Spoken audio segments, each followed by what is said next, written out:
O cineasta Chiang Kai ele é conhecido por diversos filmes, mas é interessante como o filme O Rei das Crianças, ou Hai Zi-Wan no título original, ele é meio que ignorado da filmografia desse cineasta, né? Eu encontrei esse filme zapeando ali pelas premiações do Festival de Cannes e é um filme que concorreu à Palma de Ouro em 1988, mas infelizmente é ignorado na filmografia desse cineasta, o que eu considero assim um erro muito grande, porque de todos os filmes que eu vi do Chiang Kai, inclusive o Adeus Minha Concubina, eu acho esse filme o melhor da filmografia dele inteira, assim.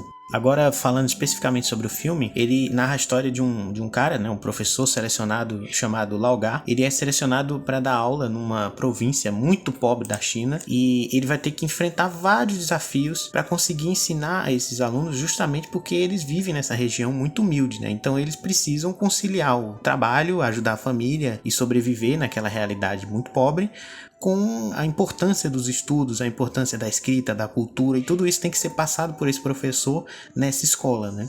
A partir daí a gente começa já a observar alguns pontos muito sensíveis que o cineasta consegue construir nessa obra, né? Um deles que chama muita atenção é como o professor, ele aprende também com os alunos, né? Ele é um professor novato e o filme pontua o tempo inteiro a insegurança, né? O medo dele em ter que se deslocar da sua região para outra, uma região mais abastada, mais pobre e com pessoas que ele não conhece, para ensinar essas crianças tudo sobre a cultura deles mesmos. Com isso a gente acaba tendo um filme uma narrativa meio Estranho no Ninho, né? Só que com uma pegada totalmente oriental, né? Justamente por ser um filme chinês, ele vai lidar de uma maneira totalmente inovadora com a questão da educação, né? Como os alunos aprendem e como o professor precisa aprender com seus alunos. O cineasta Chiang Kai, ele pontua muito bem as dificuldades de ensinar essas crianças justamente na geografia do ambiente, no clima, em diversos fatores que dificultam a vida daquele professor e como ele tem que se adaptar àquela realidade para criar um método de ensino que funcione para aquelas crianças,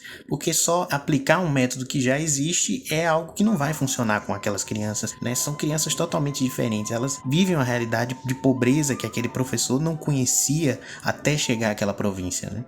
Esse método a gente percebe ele justamente na relação entre professor e aluno, porque os alunos também são muito característicos, são vários alunos, mas a gente conhece características particulares de cada um. Então tem o engraçado, tem o inteligente, tem o estudioso, tem o que não é muito estudioso, e o professor vai entendendo essa realidade e desenvolvendo esse método junto com seus alunos.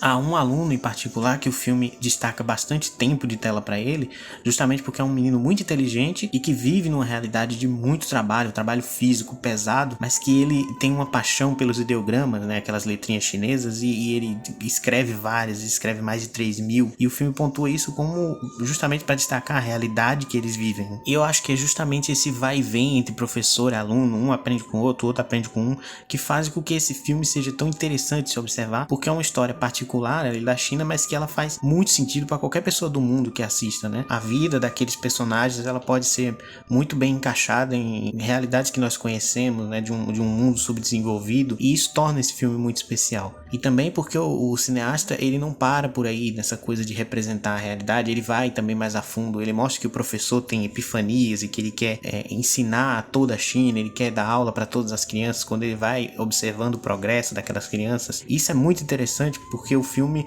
tem essa pegada oriental de narrativa, mas é uma trama que pode sim ser transportada para o mundo inteiro e ser compreendida pelo mundo inteiro, porque ela é muito universal. E são por esses motivos que eu acho que vale muito a pena assistir esse filme do Chiang Kai, que posteriormente iria vencer a Palma de Ouro, né, pelo filme Adeus Minha Concubina, mas esse filme é muito bom na filmografia dele e merece ser assistido, o filme O Rei das Crianças, de 1988.